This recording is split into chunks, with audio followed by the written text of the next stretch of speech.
Hey, all right. Hope you guys are doing okay. We are going to be. I can't wear this.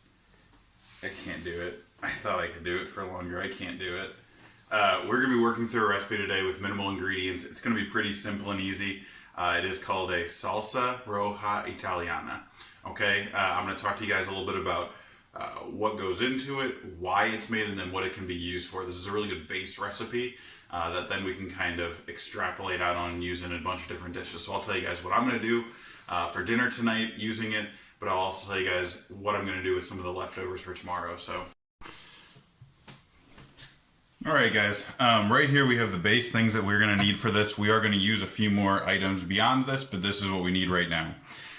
This right here is a sweet onion. You can use white onions or whatever you prefer.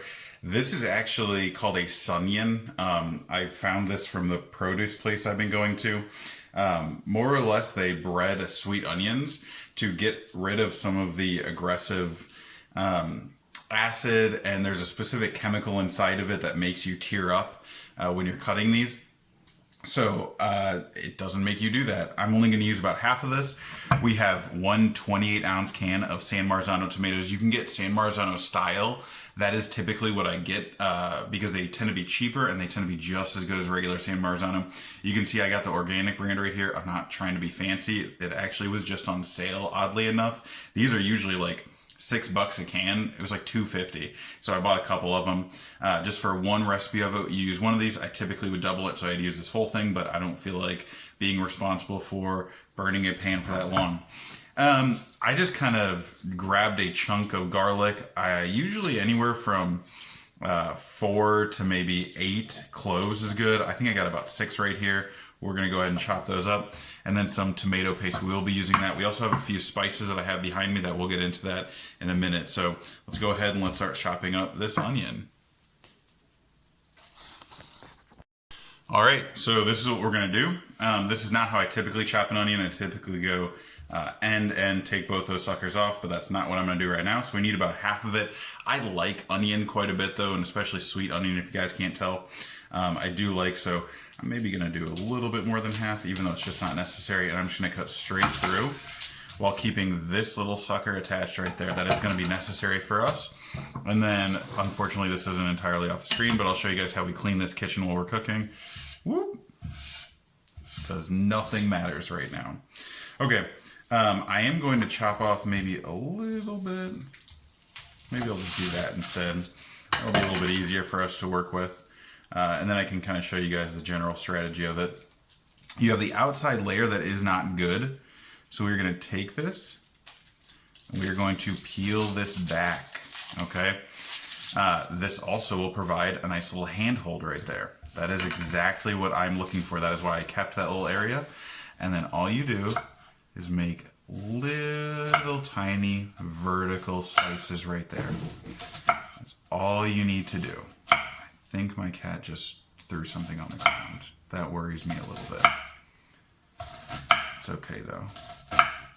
So we are just going to keep doing this till it's sliced all the way through and we're feeling a little bit more confident in ourselves.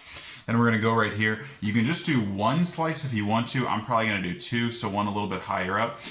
Once again, do not cut all the way through to the core. You are just going to want to slice through just like that. Be mindful of your fingers. And then, boom. And you see that? We have these nice little baby pieces of onion. Those are going to cook down so much in the sauce, you're not really going to even be able to recognize them anymore. So we're just going to do that.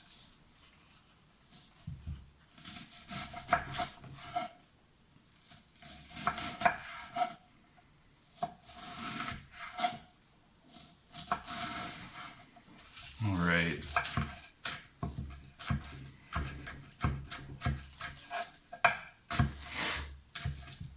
That's perfect. I got about 6 of these cloves. Now there's a few different ways you can do this. Most professional chefs will take their knife like this, smash it. Well, let's just go for it. They'll smash it down a couple times. And you can see when you smash it, it kind of just falls out. Oh, that smells so good. It kind of just falls out of the skin and you can pick it and go like that. That is one of the methods to do it. You always want to make sure to cut off the ends. Those are kind of gross. And then right there we have our 1 clove done. The other way to do it that's a little less messy is I will just do a quick almost all the way through on both sides. You can see they're still kind of attached, like nearly headless Nick right there. Boom. And then I will pull it, and you can see as I do that, the skin will start to come apart and start to separate. Boom. Now, the way garlic works is this. There's a chemical in it called allicin. What you actually need to do is do some sort of damage to this. Allicin is actually a natural defense mechanism, which gives it that really nice, sharp garlic bite. So you need to do some damage, like smashing it or chopping it, and then let it sit there for a little bit. Okay? Before you actually use fresh garlic, after you chop it, let it sit for about 10 minutes. The other part of that is the bigger the piece of garlic, the less flavor it's going to have. So the more I smash this and chop this up and make this into a paste, the stronger the flavor will be. So I'm going to go ahead and smash about 6 of these, like I said, I think I had. And then what I'm going to do is take my knife like this, and I will just slowly chop through all of them at the same time. Even though the garlic you can have sit there for a little bit, the onion you don't typically want to have sit out for too long. Oxygen will kind of make it have a bitter, gross flavor. I'm going to put some in the bottom of this, and I'm going to turn the heat on. Let's hear that click. There we go. It doesn't have to be overwhelmingly hot. This is going to cook a little slow. We just really want the onions translucent. They don't have to take on too much color at this point. So let's give this a second to heat up, and then let's put our onions in here. All right, I hope you guys can hear a little bit of that sizzle. Like I said, it doesn't have to be horribly hot. You don't have to worry about it too much. I'm probably going to put the top on and just kind of let some of that stuff sweat out so I can get a nice translucence, so I can get them to be nice and translucent before adding a couple things over here. Probably going to do maybe a teaspoon of crushed red pepper or red pepper flakes. These are California style medium hot. I do also have like horribly very hot version of that. Some Mexican oregano. It is better than Italian. I'm telling you that right now. Mexican oregano is where it's at. And then maybe some sweet basil, Californian sweet basil. Fresh is better always, but I do not have a spice or herb garden right now, so it's getting a little warm. Turn this guy down. All right, like I said, I'm going to put the top on. I'm just going to kind of let this sit. In the meantime, I am actually going to open up my can of San Marzano tomatoes, put them in a blender, and pulse it maybe 6 to 7 times, maybe a few chunks, but it doesn't have to be anything too crazy. And then I'm going to wait to put that in a little bit. All right.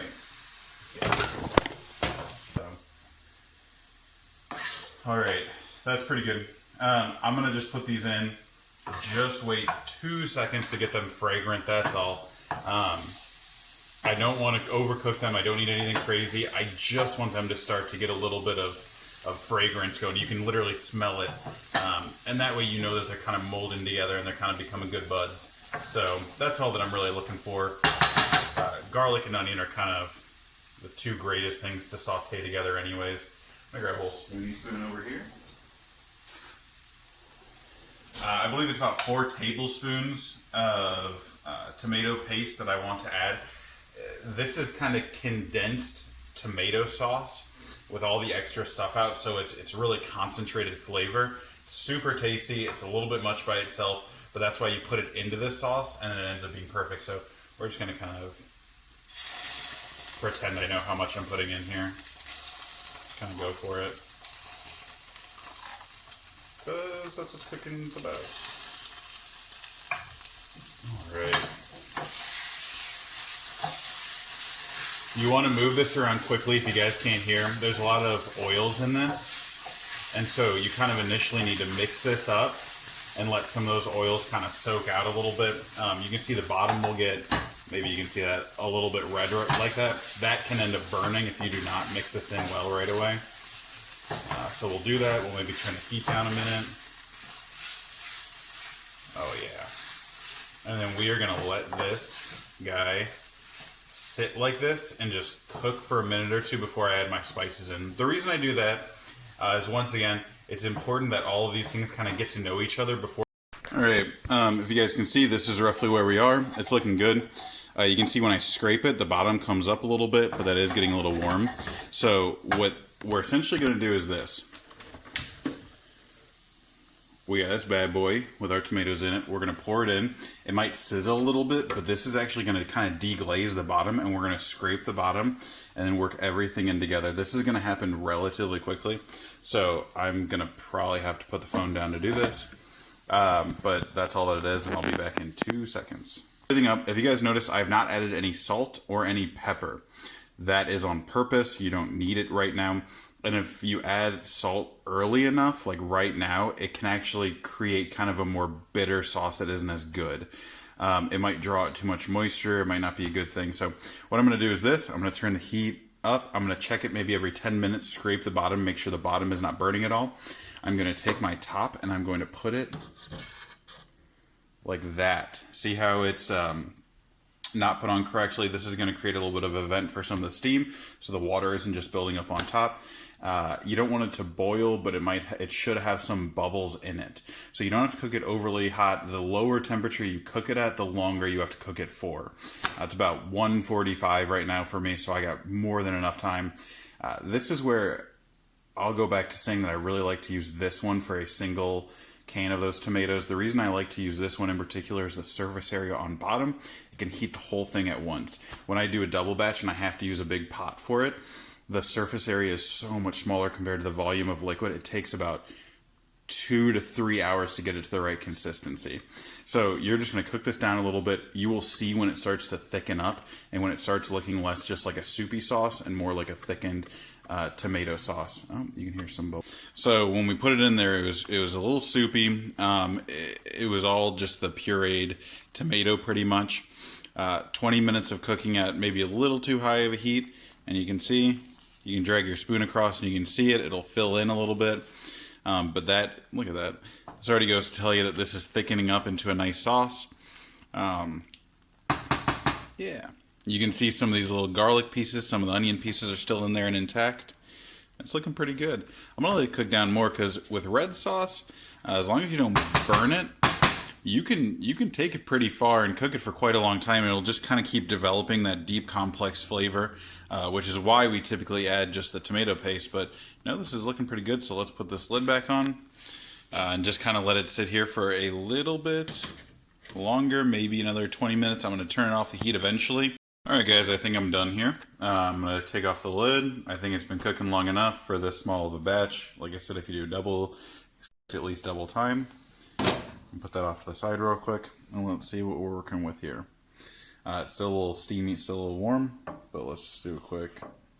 Oh yeah, I mean look at that. You can easily see how big of a difference that little bit of cooking time made. This is the texture we're really looking for. This looks like a tomato sauce now. If you look inside, you can see, you know, like I said, the garlic, the onion. If you look closely, I know you can't get a good look right now. You can see some of the greens as well, the oregano and a little bit of the basil. That's up to you how much you want to put in. But this right here is completely finished. I'm going to turn the heat off. And I'm going to take this off the burner, put it off to the side, and let it kind of cool down a little bit. That's not necessary. It's just only 2:30, so I'm not going to cook dinner right now. But, I mean, look at that. That looks perfect considering what we started with. All right. There you have it. I'm done. That is my red sauce. The joke, obviously, from the very beginning of the episode was I called it a Salsa roja italiana, and Italian red sauce is what that means. The reason I wanted to show you this and the way that I'm going to kind of incorporate it in to relevance with Spanish class is this.